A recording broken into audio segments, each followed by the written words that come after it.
convivência é problemática. Mas a mesma mãe que me ensinou a confiar, me ensinou também a não aceitar nada de estranhos na rua quando eu ia criança para a escola.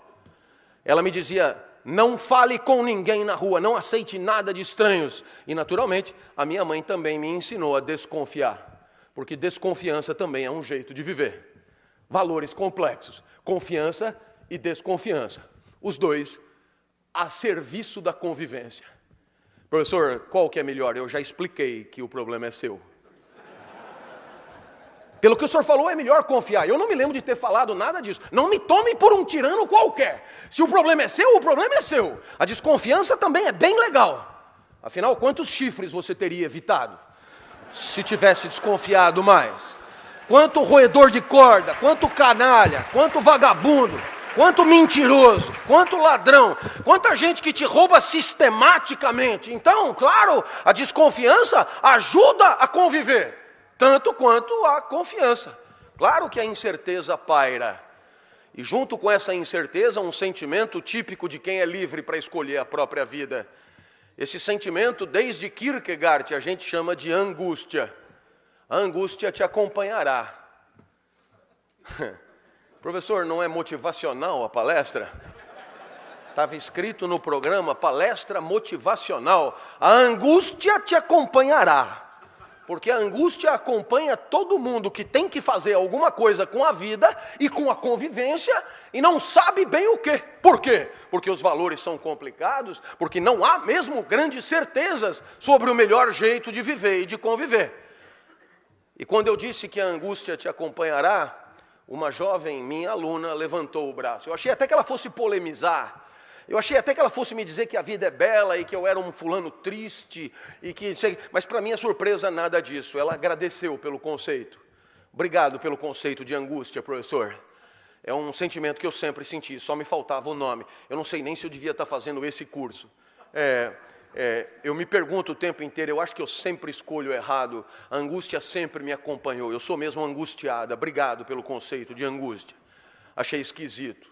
Jovem de capital estético elevado, tinha tudo para ter uma visão mais ingênua da vida, já entrou ali na universidade pública, não tem que pagar curso, não tem que nada, vai sair empregada provavelmente, aluna de jornalismo, tinha tudo para ter uma visão mais ingênua da vida. Mas ela garantia, a angústia sempre me acompanhou. Então eu desconfiei dela e pedi um exemplo. Professor, o meu namorado estuda engenharia aqui na frente, escola politécnica. Ele faz mecatrônica. O senhor pode imaginar o tipinho. Mas eu gosto dele. Agora em Corpus Christi, a gente não tem aula, é semana do saco cheio, e a gente aproveita para fazer o JUCA, Jogos Universitários de Comunicação, lá em Avaré. E eu falei, vem comigo, vamos divertir, vamos descansar, desopila um pouco, larga disso. E ele não pôde ir. Estava fazendo um robô, estava terminando um robô.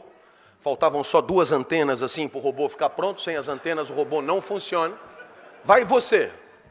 Quando eu cheguei lá em Avaré, me dei conta rapidamente que o esporte era um pretexto muito sem vergonha daquele encontro. Não diga o que as pessoas estavam fazendo. Sacanagem, professor. O que é exatamente sacanagem? É sexo, professor. Eu olhei para aquela moça e imaginei uma centena iguais a ela. Em Avaré. Fazendo sexo, e lamentei muito nunca ter sido convidado para esse tal de JUCA. O que sobra para mim hoje é festa de formatura. Sucesso eu faço com as avós dos formandos. Professor, assim que eu desci do ônibus, um rapaz se aproximou de sunga, musculatura saliente, muito diferente do meu mirrado mecatrônico. Não perguntou nem meu nome, já me propôs na lata uma cópula furtiva, uma bimbada mágica. Ele prometia desaparecer magicamente após o coito. Lá vou tá novo, ele explicou. Foi aí que eu lembrei do senhor. Eu não entendi onde é que eu entrei na história, moça. Entendi o que eu tenho que ver com isso. Ué, não é o senhor que diz que a vida não tem fórmulas prontas, que os valores são complexos, que a incerteza paira, que a gente angustia? Sou eu que digo. Então, de quem que eu ia lembrar? Afinal, dar ou não dar? Ela estava angustiada, ela tinha entendido, se bobear melhor do que eu, o conceito. Como é que a gente desata esse nó? Veja como é complicado. Há uns 4 meses eu fui convidado pela Google americana para dar uma palestra semelhante a essa na Califórnia, e para minha surpresa, né, lá, claro, tinha um banner com valores, e o primeiro valor que eles escolheram, a primeira referência para a convivência que eles escolheram ali, né? Porque no final das contas, quando a gente escolhe, né, coletivamente as referências para uma convivência, a gente pode bem chamar isso de ética, né? E a primeira referência que eles escolheram para presidir a convivência ali é o prazer. To have fun, em Yankee. Eu te pergunto, o que o prazer quer dizer? Claro, o valor, prazer, te ajuda o tempo inteiro, né? Na Apologia de Sócrates, Platão define como a redução do desconforto físico de existir. O senhor podia repetir? Eu acho que eu não entendi. O prazer é a redução do desconforto físico de existir. Mais ou menos assim, você come para diminuir a fome, bebe para diminuir a sede, abre a janela para diminuir o calor, liga o ar-condicionado, tira o paletó, põe o paletó, e assim o prazer, ele gerencia, né, a gestão da microexistência, né? É um tal de Goffman que conta exatamente isso, né? O prazer é gerenciador da pequena vida, né? E é claro, pelo prazer. Aí você podia perguntar, mas e o orgasmo, por exemplo? E eu responderia tentando defender Platão. É rápido o orgasmo, não é não? Quanto tempo dura um orgasmo? Aqui na Bahia eu não sei, mas lá em casa uns 5 segundos. Durante a semana, final de semana, 6, 7. Se você for um gozador espetacular, quem sabe, 10 segundos. Agora, quanto tempo dura uma enxaqueca? Você já imaginou orgasmo com prazos de enxaqueca? Você começa a gozar hoje e termina domingo. Vira uma uva passa, né? Eu tenho a impressão que Platão tem razão. O normal é diminuir a dor, diminuir o sofrimento. Se der para dar uma gozadinha, melhor, mas é raro. Ora, pelo prazer, ela já deveria ter dado para o marombado de sunga, claro. Agora, o segundo valor do banner, e é aqui que eu queria que você entendesse, o segundo valor, e eu estou falando da Google americana, eu não estou falando de uma empresa, digamos, que faz as coisas de maneira impensada, né? O segundo valor do Google é o respeito. E quem respeita faz o quê? Né? Uma definição que eu gosto muito, o respeito é considerar o outro na hora de decidir a própria vida, né? Quem respeita, considera os afetos do outro na hora de deliberar sobre a própria vida. Respeitar você é dar palestra considerando tuas alegrias e tuas tristezas. Me parece uma definição super atrativa. E pelo respeito ao mecatrônico, pelo respeito à tristeza do chifre, pelo respeito às cláusulas morais que ela mesma propôs para aquele relacionamento. Em suma, por isso tudo ela não deveria dar. Viu só? O prazer, primeiro valor, manda dar. O respeito, segundo valor, manda não dar. E daí, professor? O senhor vem aqui tumultuar a nossa vida e vai embora? Foi o que me perguntou um executivo de uma multinacional em São Paulo, dessas que faz de tudo, de pinico a bomba atômica.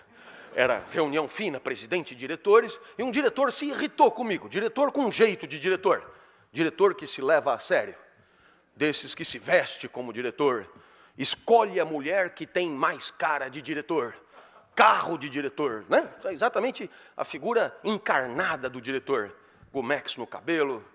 E ele disse, professor, quando nós contratamos um consultor, é para nos trazer respostas certas sobre o que precisamos saber. Eu falei, olha rapaz, quando você encontrar um, me apresenta, que eu tenho tanta pergunta para dizer para ele, eu não tenho resposta sobre nada. Aí ele falou, o senhor não poderia botar no PowerPoint uma tabela com os valores em ordem decrescente de importância? Ele queria saber qual que vale mais, o prazer ou o respeito, né? Ou quem sabe a confiança ou a desconfiança, ou quem sabe a disciplina ou o repouso, ou quem sabe até a transparência e a privacidade, a transparência e a intimidade, a transparência e o sigilo, só para mostrar que qualquer valor da moda pode ser problematizado de maneira confiável, de maneira lúcida. Nada é absolutamente deglutível sem um espírito crítico. Tudo pode ser problematizado na hora de escolher a vida. E talvez a problematização da vida seja a ética na sua essência. Professor, e a tabela? Não vai dar, amigo. Não sei o que é um PowerPoint. Ele não entendeu a ironia. Falou, pode pôr na lousa. Eu falei, o problema não é o PowerPoint. É a tabela, eu acho que ela não existe. E para ele entender rápido, me ocorreu um exemplo. Perguntei ele, sabe Deus? Ele falou, lógico. Normal, né? Costuma trabalhar no mesmo andar de um diretor. Quando Deus mandou para Moisés por e-mail os 10 mandamentos, atrás dos mandamentos tem valores. Está ali, os top 10 que você quer. Só que não tem essa do quarto valer mais do que o quinto. Se tiver conflito entre eles, você que se vira, o problema é seu. Agora, como Deus é um cara elegante, jamais vai dizer isso, você que se vira, o problema é seu. Ele chama isso de livre-arbítrio. É porque não tem tabela que tem livre-arbítrio.